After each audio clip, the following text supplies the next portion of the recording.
सिद्धवराय नमः आगच्छ कुम्भा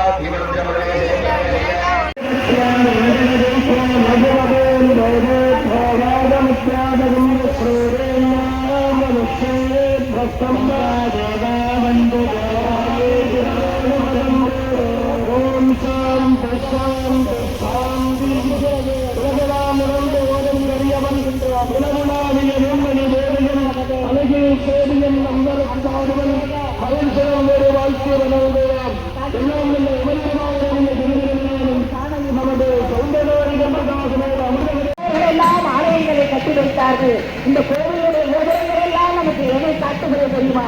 ஊரின் மத்தியிலே உயர்ந்து ஓய்ந்து இருக்கிற கோபுரத்தை பார்க்கின்ற போது நமக்கு என்ன தெரிகிறது?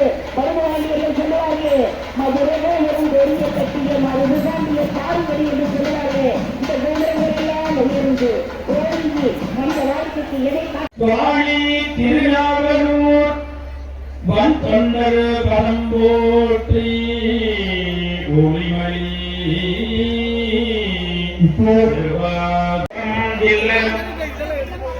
நான் மறை செம்பொருள் வாய்மை தேவாரம்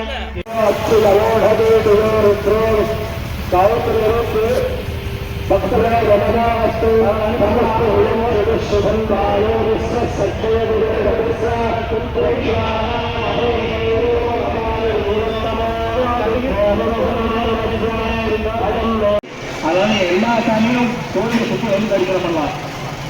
யாரும் கோயிலுக்கு உள்ள வந்து யாரும் உட்கார வேண்டாம், கோயிலுக்குள்ள யாரும் தரிசனம் உட்கார வேண்டாம். சாமி தரிசனம் பண்ணா அப்புறம் வெளியே போயிட்டு வந்து வெளியே போயிடுங்க. தயவு செய்து கோயில்னால யாரும் இருக்க வேண்டாம். இந்த பணியை கழித்து விடுறாங்க, அப்புறம் நீங்க ஏற முடியாது. நேரத்துக்கு தான் இருக்கிறோம்.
பார்வதி வளையே ஹர மகாதேவ வெண்ணாமணி பொன்னை சுவர்க்கும் இறைவா மரமனை பதுக்கினா மதுரையானவன் விடுதலை இல்லையே உண்டமானவன் குருதையும் அகந்தையும் கொண்டதும் முருகர்மனைகளை திருப்பூர் மாவட்டம் தாராபுரம் வட்டம் குண்டடம் அருள்மிகு குங்கு வடுகநாத சுவாமி திருக்கோவிலில் மகா கும்பாபிஷேகமானது 18 வருடங்களுக்கு பிறகு இன்றைய தினம் புதன்கிழமை அன்று பத்திரிகையிலே குறிப்பிட்ட வண்ணமாக வெகு விமரிசையாக நடைபெற்றது. இந்த கோயில் மிகவும் 3ஆம் நூற்றாண்டை சேர்ந்த ஒரு கோவில். இந்த கோவிலில் மிளகை பயிராகிய முத்து வடுகநாத சுவாமி என்றும் இந்த வடுகநாதருக்கு ஒரு பெயர் இருக்கிறது. இந்த கோயில் கும்பாபிஷேகமானது 4 கால யாக பூஜையானது நடைபெற்றது. சுமார் 51 ஹோம குண்டங்கள் அமைக்கப்பட்டு 120 சிவாச்சாரியர்களை கொண்டு மிக விமரிசையாக இந்த கும்பாபிஷேகமானது நடைபெற்றது. இன்றைய தினம் பல்லாயிரக்கணக்கான பக்தர்கள் போற்றி என்னாந்தவர்க்கும் இறைவா பரமனை மதித்திராமன் கையானவன் ஒருதலை இல்லை அமர்ந்தவன் அகந்தையும் கொண்டு தந்தமும் முருகர் வடுகனை வடுகநாத சுவாமி திருவடிகள் போற்றி போற்றி. திருப்பூர் மாவட்டம் தாராபுரம் வட்டம் குண்டடம் அருள்மிகு குங்கு வடுகநாத சுவாமி எனும் பெயரோடு காலபைரவர் சுவாமி இங்கே எழுந்து அருளாட்சி புரிகின்றார். சிவாலயமாக எல்லாம் உள்ள சௌந்தரநாயகி அம்பிகா சமேதாய அமிர்த கடேஸ்வர சுவாமியாக இங்கே அருள்பாலித்துக் கொண்டிருக்கின்றனர். பரிவார தெய்வங்களுடன் குங்கு வடுகநாத சுவாமி திருக்கோயிலே சுமார் 1000 ஆண்டுகளாக திருக்கோயிலே எழுந்தருளி பக்தர்களை அருளாட்சி மகா கும்பாபிஷேகமானது இன்றைய தினம் மிக விமரிசையாக நடைபெற்றது. 51 ஹோமகுண்டங்கள் அமைக்கப்பட்டு 120 சிவாச்சாரியர்களை கொண்டு ஒருவார் 10 நாட்களாக இந்த கும்பாபிஷேகமானது நடைபெற்றது. திருக்கோயிலில் வரலாறானது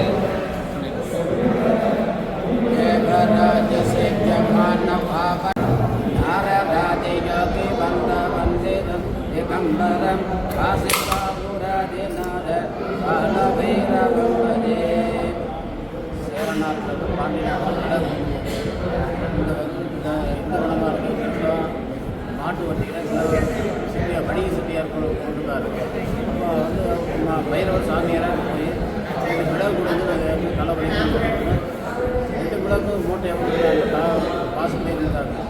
காண்டி ராஜா போய் பார்த்தாங்க, பாசு பயிர் ஆகிட்டது. அந்த ராஜா செட்டியார் இது பண்ணி கட்டி விட்டு போது அப்புறம் அவர் சொன்னோன்னா அப்புறம் சாமி முத்திரவாச்சாமா என்ற சன்னிதானத்தில் இந்த தீர்த்தை உயரி பண்ணி போட்டிங்கன்னா அந்த பாசுபதி மிளகாயிரு அது சொன்னது எனக்கு ஹோமம் பொண்ணு சப்பானி பையன் இருக்கிறேன். ஹோமம் பொண்ணு பாடுறாப்பு சப்பானி பையன் நடக்கிறேன் அப்படின்றத நான் நம்புகிறேன். இப்போ பில்லி சோனியம் என்ற இடம்ல இருக்கிறாங்க. ஒன்றை இடம் இடம்னு மாறி அப்புறம் அதே கிலோமீட்டர் அந்த குதிரை வண்டியில் தீர்த்தை உயரி பண்ணி போட்டோம்னா பொண்ணு பாடுறா அப்படின்னு சப்பானி பயிர் நடக்கிறா அப்படின்னா அதான் மிளகு பயிராக்கிய முத்து வடுகநாத கால பைரவருங்க. 2வது மிளகு பயிராக்கிய முத்து வடுகநாத சுவாமி. அதுவரை இடங்குவாமையிலும் தவமரம் கொண்டாருங்க. அரசுவா தவத்து காலத்தில் சிவனை வேண்டணும்னு அந்த காலப்பயிரும் காசுலேருந்து காவலுக்கு வச்சோன்னு காவலுக்கு வந்து விடுறாரு.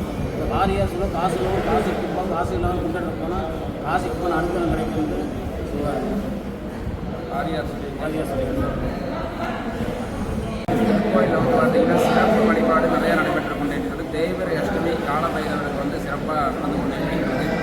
சுமார் வெளியூர்லேருந்து ஒரு 2000 மக்கள் அந்த அன்னைக்கு சாமி தரிசனம் செஞ்சுட்டு இருக்கிறாங்க. அவங்க வேண்டுதல் காலபைரவ கும்படுதன சாமி 48 நாளுக்குள்ள அதை நிறைவேற்றுகிறார். அதனால தான் ஒவ்வொரு தேய்பிறை அஷ்டமி இங்கே அவங்க பிரார்த்தனை பண்ணிட்டு இருக்கிறாங்க. ஒவ்வொரு தேய்பிறை அஷ்டமிக்கும் புதுசாக தான் இங்கே பக்தர்கள் வந்துட்டுருக்காங்க.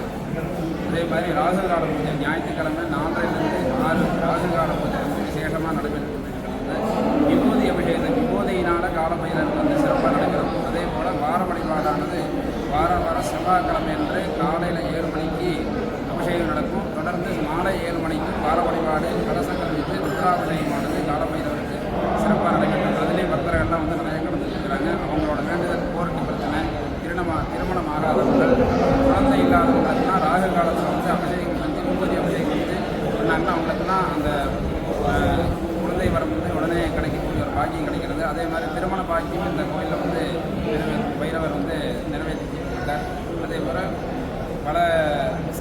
இதெல்லாம் இல்லாத காலத்திலேயே பைரவர் வந்து இந்த குழந்தை உருவத்தில் தான் இப்படி தான் இருப்ப கருவனுக்கு இருப்பான்னு சொல்லி அந்த காலத்து சிப்பையிலே வந்து இந்த கோயிலில் வந்து